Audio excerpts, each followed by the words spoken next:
Berikut ini ditunjukkan opsi rute proses pengolahan emas secara keseluruhan ya. Mungkin Anda harus pelan-pelan melihatnya, tetapi ini sudah cukup lengkap ya penggambaran di sini. Nanti saya akan bahas lebih rinci ya. Jadi kalau Anda lihat dalam flowsheet ini ya, ada rute yang tidak melalui crushing ya. Jadi run of mine langsung in situ leach. Meskipun ini jarang lah ya. Sudah dibahas di kuliah awal ya, in situ leaching tidak ada apa namanya ya, di tempat di mana biji itu berada, tidak ditambang ya sebenarnya pendefinisiannya itu. Jadi diinjeksikan larutan cyanida melalui sumur-sumur injeksi, kemudian larutannya nanti ditampung juga di sumur recovery ya. Atau dam leach, ini kalau dam leach itu sudah ditambang ya, tapi tidak dilakukan crushing. Jadi blasting batu-batu besarnya itu ditumpuk di satu leach pad ya, nah, baru dilakukan irigasi.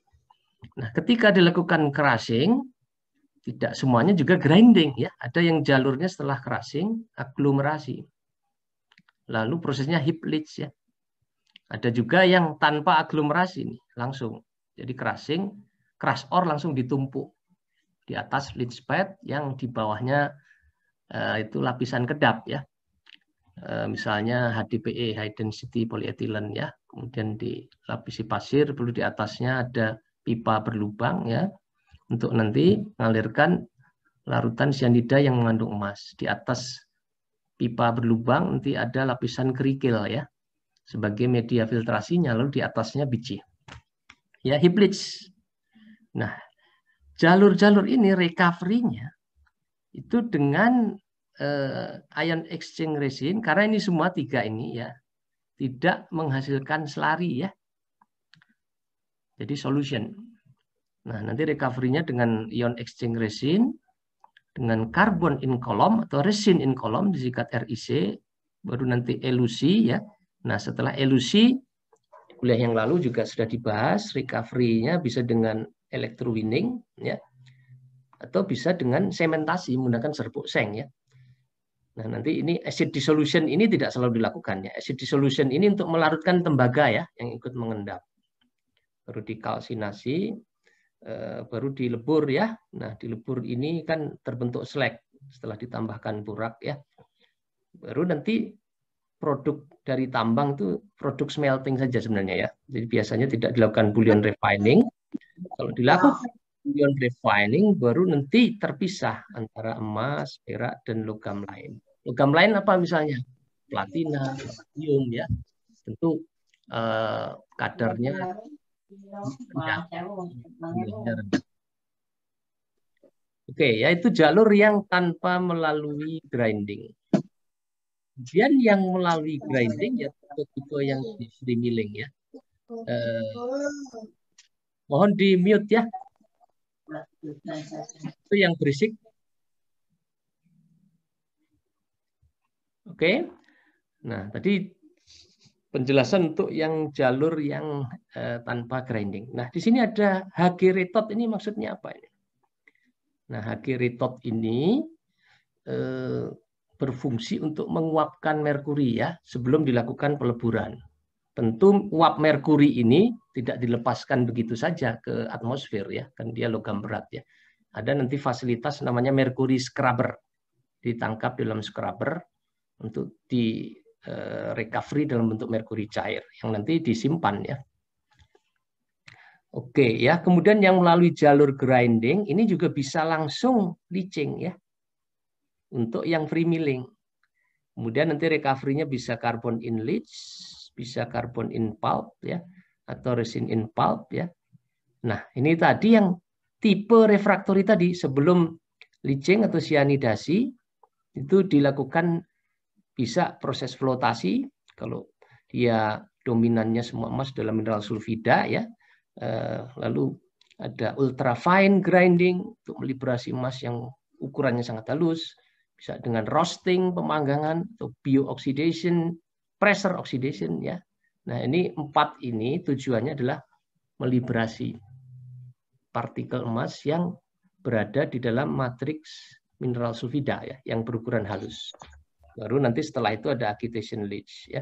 Bisa juga pressure leach, lalu ada carbon in pulp. Nah, nanti recovery-nya sama ya, ada elusi, electrowinning, smelting, tourbillon ya, dimurnikan di pabrik pemurnian.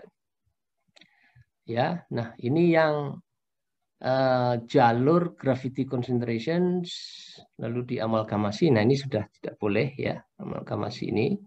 Tapi faktanya ini masih dilakukan, ada ya. Saya belum lama melihat juga itu di lapangan tahun lalu lah ya.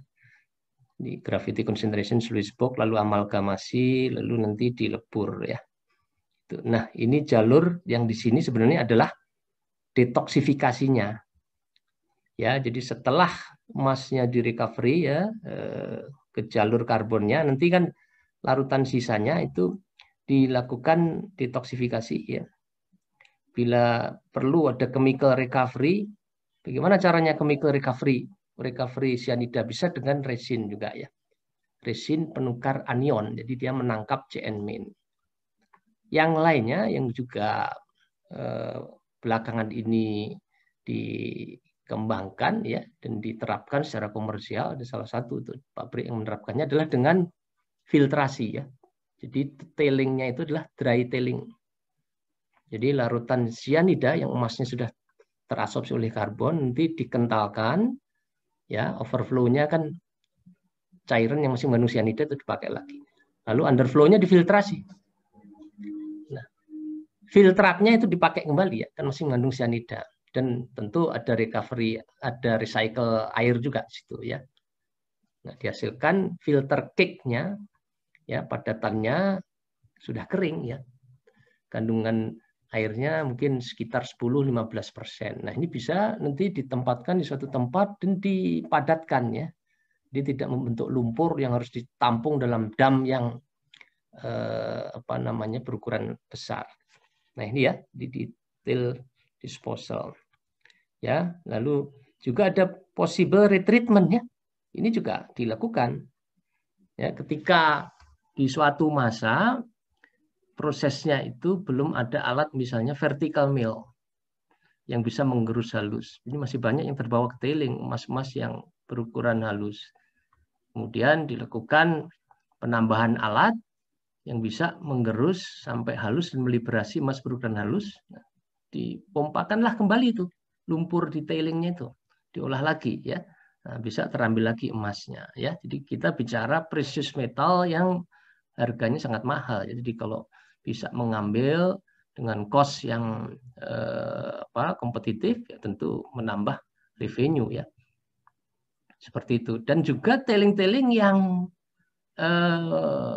sudah lama gitu ya, sebelum ditutup atau dipakai tailingnya itu menjadi bahan bangunan, bisa ya dibuat batako itu. Kalau Anda lihat di Pongkor itu sudah dibuat untuk menjadi batako, dipakai untuk membuat taman dan lain-lain itu ya. Itu dilakukan recovery dulu emasnya ya. Oke, ini gambaran utuhnya ya. Barangkali ada pertanyaan dari Anda, silahkan.